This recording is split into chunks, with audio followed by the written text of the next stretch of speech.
জীবনে অনেক কিছু দেখলাম, অনেক প্রতিকূলতার মধ্যে দিয়ে গেছি, দেখলাম অনেক কিছু। জীবনে কিছু বন্ধু আসে শুধু নামমাত্র, তেমনই জীবনে কিছু কিছু জিনিসও আসে ঠিক নামমাত্র। যেমনটা কি বলবো, আমাদের পড়াশোনা, এই স্ট্রাগল পিরিয়ডটা এতটাই কঠিন হয়ে পড়েছে যে আমি সামান্য ভর্তি হতে গিয়েও মানে কলেজে ভর্তি হতে গিয়েও আমার এতটা অসুবিধা হয়েছে, আমি মুখে বলে প্রকাশ করতে পারবো না। খুবই কষ্ট হচ্ছিলো, খুব খারাপ লাগছিল যে হয়তো ভর্তি হতে পারবো না, কিন্তু যে করে হোক এখান থেকে ওখান থেকে জোগাড় করা হয়েছে। জোগাড় করে আমি ভর্তিটা হলাম। এখন দেখা যাক সিলেকশন রাউন্ডে কি হয়, সেখানে আমি পাস করি কি না। তো দেখো, আমাদের মতন মধ্যবিত্ত ঘরে হয়তো পড়াশুনোটা এই জন্যই থেমে যায় অনেকটা। বেশিরভাগ ব্যাকগ্রাউন্ড আমাদের মতন ব্যাকগ্রাউন্ডের ছেলে মেয়েদের এরকমই নিশ্চয়ই হয় যে এই সময়গুলোতে এসে মানুষ পিছিয়ে পড়ে, এই সময়ের ওপরে আর উঠতে পারে না। অনেক মানুষ রয়েছে যারা আমাদের মতন, ধর আমি আজকে এই অবস্থাটার ফেস করছি বা করেছি, এরপরে কত টাকা লাগবে না লাগবে আমি তাও জানি না, ঠিক আছে?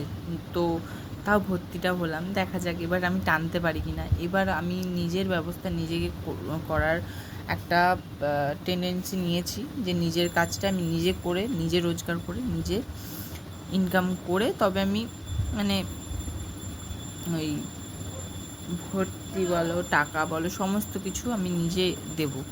তো জানি না কী হবে। আর তোমাদের হাতে যদি এই নবদ্বীপ টু কাটোয়া এইটুকুনির মধ্যে যদি, বা কানলা এইগুলোর মধ্যে যদি কোনো ধরনের কাজ থেকে থাকে, মানে আমি এইচএস পাস, ঠিক আছে, তো কোনো যদি কাজ থেকে থাকে আমাকে প্লিজ আমাকে বলো, যাতে আমি করতে পারি। বিশ্বাস করো, আমাদের ফিনান্সিয়াল অবস্থা একদমই মানে সচ্ছল নয়।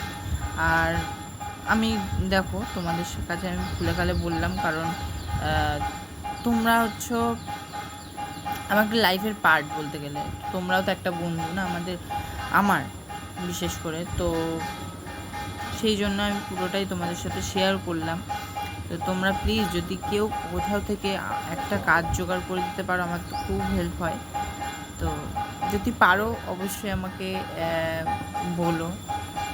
আর আজকে আমি এখন মাখছি হচ্ছে এই যে ড্রামাটা আছে, সানস্ক্রিনটা, সানস্ক্রিন, ঠিক আছে। তা আমি একদম ছোটো প্যাকটা ইউজ করছি, কারণ আমি দেখছি যে তাও এইটা কি বলবো, এই জিনিসগুলো তোমরা হয়তো বলতে পারো যে তাহলে এইগুলো কী করে কিনলে, ঠিক আছে? যদি তোমার ভর্তি হতে এতটাই সমস্যা হয়, এইগুলো কী করে কিনলে?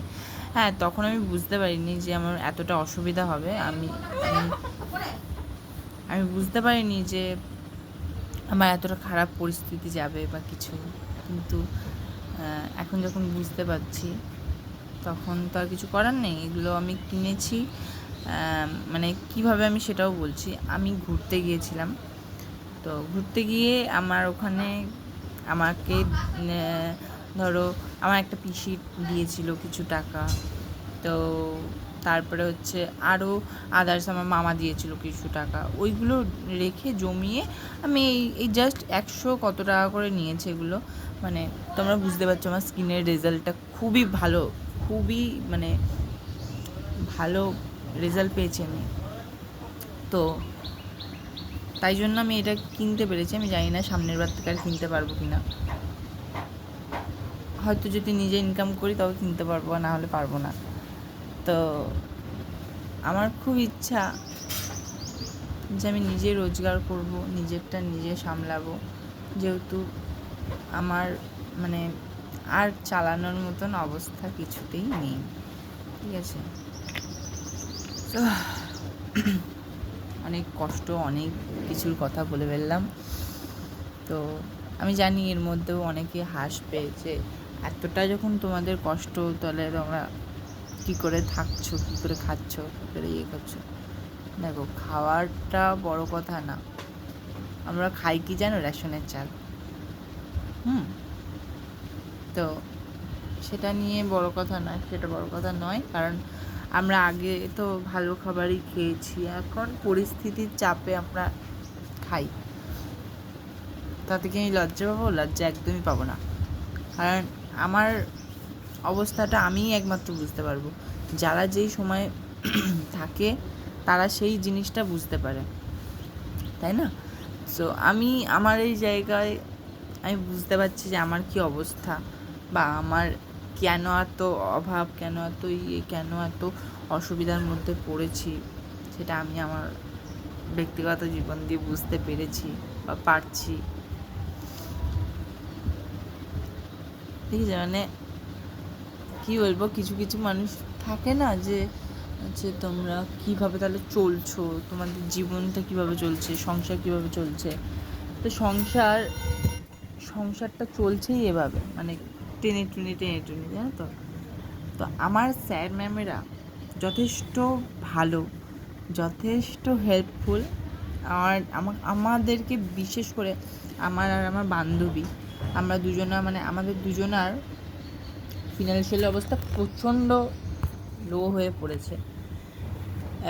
তো আমাদের দুজনকে যে পরিমাণে আমাদের স্যার ম্যামেরা হেল্প করেছে, তাদের অবদান আমি কখনো ভুলবো না, কখনো না, কোনো দিনও না। ঠিক আছে, তো তাই জন্য বলি যে ভাগ্য করে একটা স্যার বা ম্যাডাম পাওয়া অত্যন্তই প্রয়োজন।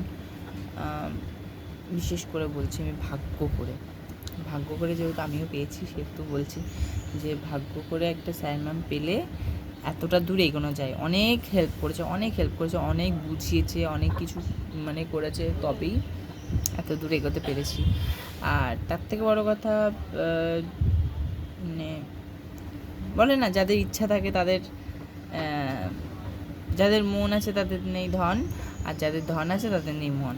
এই কথাটা সত্যিই সত্য। তো আর কিছু বলবো না, আমি জানি না, ভিডিওটা অনেক লেন্দি হয়ে গেল। তো চলো টাটা। আর কলেজে কারা কারা ভর্তি হলে নবদ্বীপ বিদ্যাসাগর কলেজে অবশ্যই আমাকে কমেন্ট করো, আর বাংলা অনার্স কী নিয়েছো আমাকে অবশ্যই কমেন্ট করো। টাটা।